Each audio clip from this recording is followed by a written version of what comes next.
Hi, my name is Aya. You're watching Aya Reads, and I'm here to talk about all the books I read in the month of May. So as always, I've already done a mid-month wrap-up for this month, so I'll leave that linked for you. In this video, I'm going to talk about my stats, how I'm doing on my goals, and I'm talking about each and every single book I read this month. But for the books I already talked about in my mid-month wrap-up, I'll tell you the title, the author, and my star ratings. And if you want to know more of my in-depth thoughts, check out my mid-month wrap-up. So let's start off with the stats. So this was one of my best months as far as page count and books are concerned, but my worst month as far as average ratings. So that's interesting.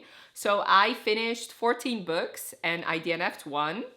And the amount of pages I read for this month were 5,307. I had one DNF, like I said, 2 stars, 1 3.5 stars, 5 4 stars, 3 4.5 stars, and 3 5 stars. So my average rating for the month was a 4.0 stars. For age demographics, I read 1 young adult and 13 adult books. I read 14 romances this month, or finished 14 romances. And the subgenres are 4 contemporary romances, 4 mafia romances, 3 fantasy romances, 1 paranormal romance, 1 historical romance, and 1 dark romance. I read 11 novels, 1 novella, 1 manga, and 1 fan fiction. As far as my goals are concerned, I made some progress with a lot of goals this month. So for my series goal, I started 6 series, I closed 3 series, I DNF'd 2 series, which means that I'm now at a net plus 1 series, meaning I have 50 open series at the end of May. I was supposed to finish 1 other series, but I didn't finish it in time. So my goal was actually to get to 0 at the end of the month, but whatever. As far as my goal of having no books recommended over 150 times for my book recommendations list, I removed 2, but then 1 got added because it was recommended over 150 times, which means I have 14 books or series that are recommended over 150 times. For those of you who don't know what I'm talking about, I'll leave a video linked for you where I talk in depth about my book recommendations list. For my goal of rereading 30 books, I reread 1 book, which means my total for the year is 1. I haven't been rereading a lot of books this year. I have already decided that probably December is going to be a month where I'm going to be rereading a lot of books. I love rereading, but with BookTube and the reading vlogs I'm doing, plus all the new releases that are coming out, rereading is definitely a very low priority. But like I said, I do want to change that towards the back half of the year. For my goal of reading 50 books published in 2024, I read 2 books, which means my total for the year is 16 books that were published in 2024. For my goal of reading 50 fantasy or romantasy, I read 3 books, which means my total for the year is 11. For my goal of reading 4 fan fictions, I read 1, which means my total for the year is 1.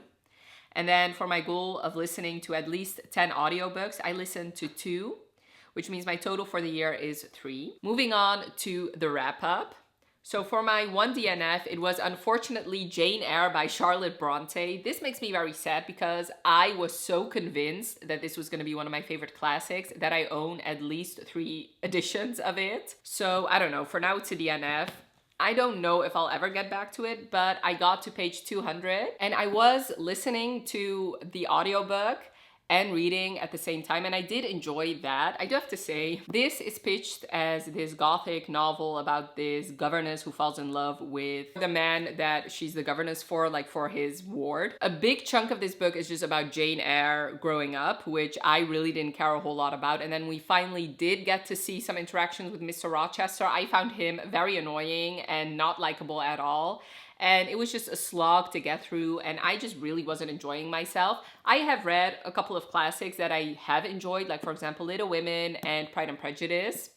This one, however, I don't know, maybe if I had continued on, I would have liked it more, but I couldn't see myself enjoying it that much. So for now, it's a DNF. I gave it my best shot. I got to page 200. I think I've read enough to, like, at least the writing style wasn't really jiving with it.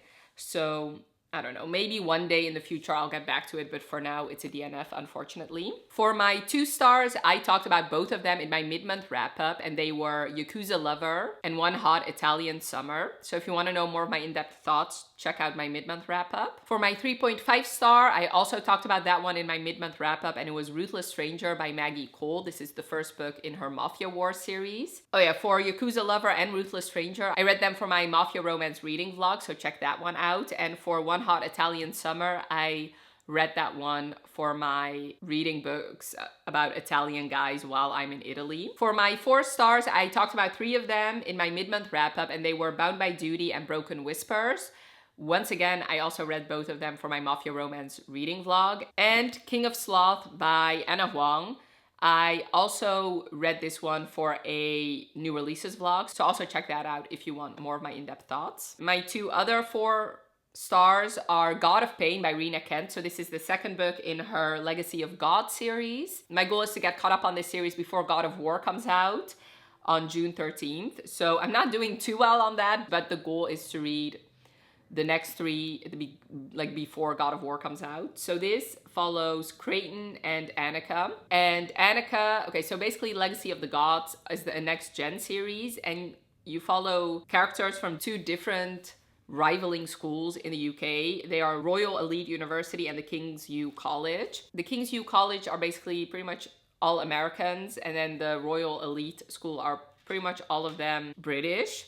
And Annika's family is a mafia family, and her brother actually goes to King's U College, but she goes to Royal Elite University, and Creighton also goes to Royal Elite University. In the first book, you saw that Annika had a crush on Creighton, and she was trying to get his attention, and he really wasn't giving it to her.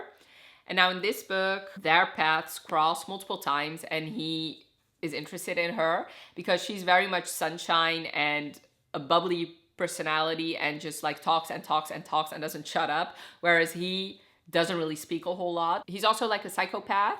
He enjoys inflicting pain, so he's very much a sadist.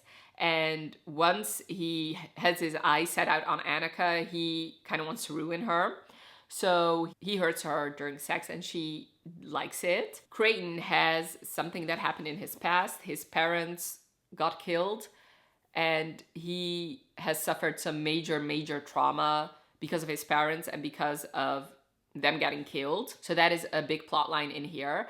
The reason this is 4 stars is because the first half of this book was like a 3-star for me. Like, I wasn't really enjoying it. I wasn't really feeling this couple. I wasn't really believing in their romance. But then the second half, right around the time that secrets get revealed, I really loved that part. I was really intrigued and was really loving it. I could not stop reading from page like 270, I'm pretty sure.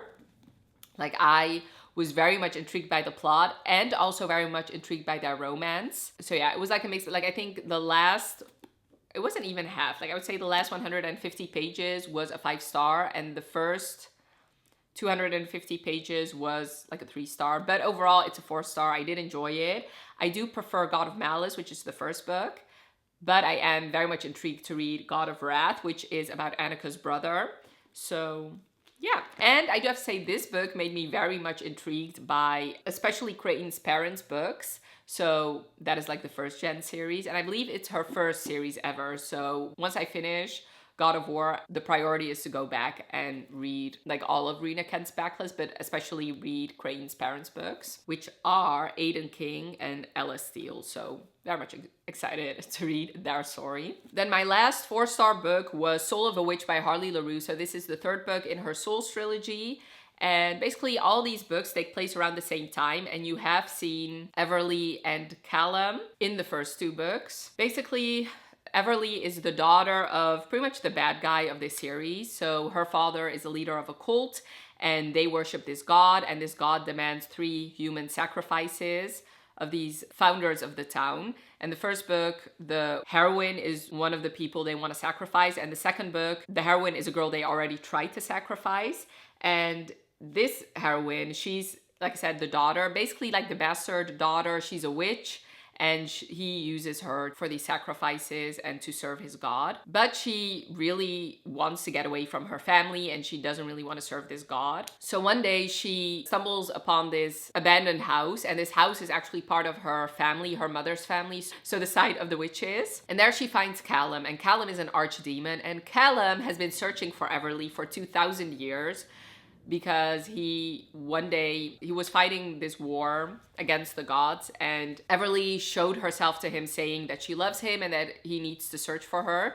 So he's been searching for 2,000 years. It's their romance and basically them trying to defeat this god. So Harley Laroux is very much an erotic romance author, and this very much has a lot of erotica. So basically both Callum and Everly are switches, meaning they can be both dominant and submissive. And this book had some very, very hot scenes of both Callum being dominant and both Callum being submissive, and I really enjoyed it. So I didn't really love the second book in this series because I just preferred the first one. I thought the second book was very, very reminiscent of the first book because you follow a human and a demon. This book felt different to me because you don't follow a human, you follow a witch, and the demon is also a different type of demon than the two demons in the first two books. And even though this was my favorite and I was debating giving it a 4.5, at the end of the day I gave it 4 stars, just like the other two, because I felt it was too long. Like, especially towards the ending, I was like, okay, when is it gonna end? Because it wasn't that interesting to me because, like I said, since it takes place around the same time, the events that happened that move the plot forward are pretty similar in all 3 books, so it's not that intriguing anymore once you've already read one of these books. But like I said, I did enjoy both characters, especially Callum. I found a very interesting hero. I haven't read a whole lot of submissive hero books, so it was interesting to me to read a book where he was at least partially submissive. So yeah, enjoyed it, and I would highly recommend it. Definitely, if you can, read all of them around Halloween, although I wouldn't recommend reading them back to back because like I already said, the plots are similar, but they all take place around Halloween. I had 3 4.5 stars, 2 of which I already talked about in my mid-month wrap-up, and they were Lord of Scoundrels and The Veiled Kingdom, which The Veiled Kingdom I read for my new release fantasy romance vlog. And the last 4.5 stars was Call Me Maybe by Cara Bastone. So as you could see by my goals, one of my goals is to read or listen to more audiobooks. I'm not an audiobook girly. I cannot really concentrate on them too much, but I'm trying to get into it. And I figured these Audible original novellas could be perfect for what I'm looking for. And I have to say this one definitely was. I very much enjoyed myself, and I thought I could really concentrate on the audiobook because it was a graphic audio. There was background noise. Even if the perspective was from the male point of view, if the woman was speaking, the female narrator would narrate her sentences. And I was just very intrigued. This was very cute, a very cute novella. So basically this book you follow Vera and Cal. She has a business where she makes these personalized packages, date in a box. So if somebody wants to have a date for somebody, they can tell her what they want and she makes a box for them to give to the other person. But something's wrong with her website. So she calls up the customer service for the website provider. The guy who's helping her is Cal, and while he's helping her fix her website, they get to know each other a little bit more and they really like each other. Like I said, I really enjoyed it. I thought both of them were very, very cute. I very much related to Vera. From the very beginning, the things she said, I related to so much. I laughed out loud a lot throughout this book. This was very adorable. But the reason this is 4.5 and not 5 is technically it is a romance, but really it's not, because you only see the beginning of their relationship. This book pretty much ends when they first meet. So they never kiss, they never go on an actual date. And I have obviously read novellas where, yes, it's a little bit shorter, but you do see a little bit more of that relationship. If you've watched me for a while, then you know that what I really love about romance books is actually seeing the couple in a relationship. But I did really enjoy Cal. He was the perfect man. He's the type of guy that I would love to actually date. He was so cute. I did start the sequel right away, which is about her brother. Since I've been busy, I haven't finished it. If I wasn't that busy, I could have finished it in May as well, but I am enjoying that one as well. And this is just a cute concept and I would highly recommend it. If you're also like me struggling to get through audiobooks and you really want to, then this is a very good intro. I had 3 5-stars, one of which I already talked about in my mid-month wrap-up, and it was a fan fiction called So Lorcan Did. Speaking of So Lorcan Did, I also finished my reread of Kingdom of Ash by Sarah J. Maas. So this is the 8th and final book in her Throne of Glass series, and I've been rereading this book for months. It just wasn't a priority for me. But this is actually my first time rereading it. The only other time I read it was right when it came out. And I flew through it back then. Like I read it in like 3 days. So this time it was nice that I just took my time and like read it in chunks. And obviously it's a 5 stars. Throne of Glass is one of my favorite series. I do have to say some of the things that happen in here plot-wise, I was not that big a fan of. But other than that, I really enjoyed it. I just love these characters, and it starts off really, really sad. Like, I think Sarah J. Maas really does know how to portray, like, her torture scenes are awful, and like she's very, like, she doesn't really stray away from it. Like, she shows you the bad sides of war. But I loved it. Yeah, it was 5 stars again, and I am very glad that I reread this series, because I don't think I can do another reread for another couple years. So I was very happy. Most of my rereads were in 2023. The only one I still hadn't reread was Kingdom of Ash, and I'm very happy that I did. And then my final and my favorite book I read this month that wasn't a reread was King of Wrath by Anna Huang. So I read this series out of order. I actually started with the second book, then I read the third book, then the fourth book, and then I went back and read the first one. But this is definitely my favorite in the series. So this is the first book in her Kings of Sin series, and you follow Dante and Vivian. And Vivian's father blackmails Dante into marrying his daughter. And Dante is understandably not very happy about that, and he kind of takes it out on Vivian. So basically they get engaged, and they're engaged for a year, and in that year they also have to live together. So Vivian moves in with Dante, and he's very standoffish. He doesn't want to have anything to do with her. He's not interested in getting to know her. Since she wants to make her parents happy, she reluctantly agrees to this marriage. But along the way they do fall in love because they are very attracted to each other. But since Dante cannot stand for somebody to actually blackmail him while they're falling in love, he is trying to destroy her dad. So I really love this book. Like I said, it's my favorite in this series, and it is one of my favorite Anna Huang books. I really loved both characters. I thought Dante was deliciously possessive and jealous. Like, sometimes I have an issue with jealous heroes, but I thought he was the perfect jealous guy. And I really enjoyed Vivian. I thought she was a smart female main character, and she very much stood her own against Dante, who was a very powerful man. There was a third act breakup, and I sometimes have issues with third act breakups, especially like in the second book. The third act breakup is what kind of ruined that book for me. This book, however, I enjoyed the third act breakup. I thought it was very necessary, and I thought she did a good job with it. I enjoyed all the background of their issues with their families, especially hers,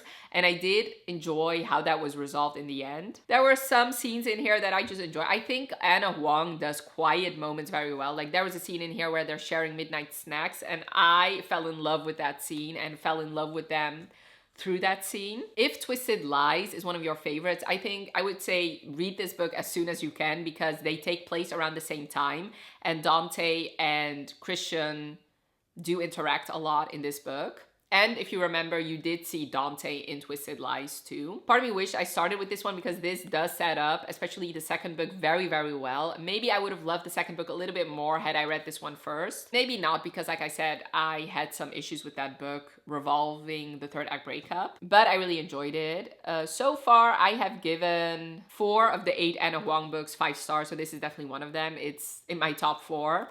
I really enjoyed it. It might actually be, I don't know, I'm still debating whether I enjoyed this one more or Twisted Hate. Twisted Games is definitely my favorite so far. It's my favorite Anna Huang. This one is either a close second or a close third, but I really loved it. I would highly recommend it. And especially since I sometimes have issues with billionaire romances, I thought she did this one wonderfully. Like, yes, it was clear that they were both rich, but it wasn't thrown in your face all the time. I really love this romance, and I would highly recommend it. So that was my wrap up for May of 2024. It was a mixed bag, like I said. Even though I read more than I usually do, I definitely had some lower ratings than I usually do, but hopefully June will be an even better reading month. Definitely let me know in the comments below if you've read any of the books that I read and what your thoughts were. Also, I would really love to know what was your favorite book you read this month. And if you're down there and don't want to leave a comment but do want to say that you were there, leave me a ring emoji for King of Wrath. And I really hope you enjoyed this video. Definitely let me know by leaving a like if you did. And thank you so much for watching. Have a wonderful rest of your day and I'll talk to you later. Bye.